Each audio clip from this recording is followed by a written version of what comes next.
Assalamualaikum dan hai murid-murid.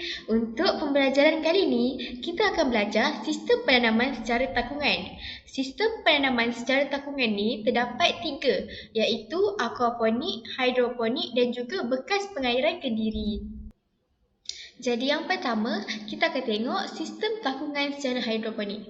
Sistem ini terbahagi kepada 2, iaitu kultur air dalam tanpa kitaran semula dan juga kultur air dalam dengan kitaran semula. Untuk sistem takungan secara hidroponik ini, sistem ini tidak menggunakan tanah dan hanya menggunakan air sebagai medium penanaman. Seperti yang murid-murid dapat lihat, kita ada 2 gambar rajah. Gambar rajah A merupakan kultur air dalam tanpa kitaran semula dan gambar rajah B pula merupakan kultur air dalam dengan kitaran semula. Jadi sekarang, mari kita lihat kultur air dalam tanpa kitaran semula.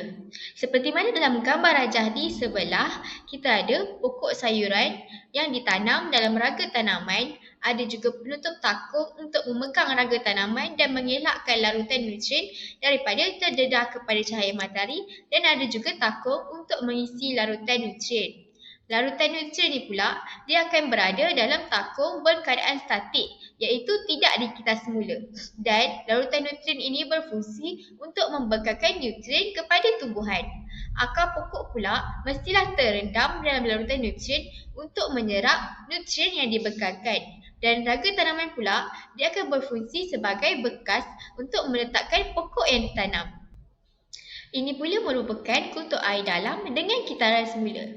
Bagi kultur air dalam dengan kitaran semula ini, larutan nutrien akan dipampkan ke dalam palung tanaman dan mengalir semula ke dalam takungan nutrien untuk dikitar semula.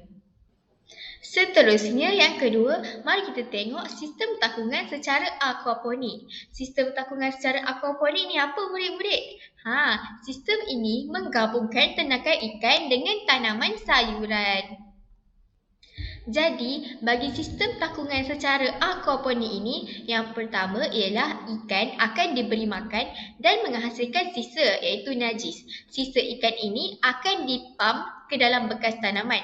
Kemudian, bakteria akan menukarkan najis ikan ini kepada nitrat untuk kegunaan tanaman. Dan air akan menjadi bersih dan kaya dengan oksigen. Kemudian, air bersih ini akan kembali semula ke tangki air. Dan begitulah bagaimana proses ini berulang. Yang ketiga, mari kita tengok bekas pengairan kendiri. Apa yang dimaksudkan dengan bekas pengairan kendiri ni? Bekas pengairan kendiri ini maksudnya bekas yang direka dengan bahan-bahan tersendiri. Dan bekas ni mempunyai 3 ruang yang berasingan, iaitu ruang penanaman, takung air dan juga ruang partikel kapilari. Ini merupakan bekas pengairan kendiri. Seperti mana yang kita dapat lihat dalam gambar rajah ni, adanya penanda aras air, saluran air, ruang medium, ruang partikel kapilari, ruang air dan juga lubang limpah air. Jadi, bagaimana pula dengan proses bekas pengairan kendiri ni murid-murid? Bagi proses bekas pengairan kendiri ni, air daripada bahagian bawah akan naik ke bahagian medium melalui bahan yang boleh menyerap air. Contohnya ialah kapas dan juga sumbu pelita. Kemudian, penanda aras air ni akan menunjukkan aras air dalam takung penanaman tersebut.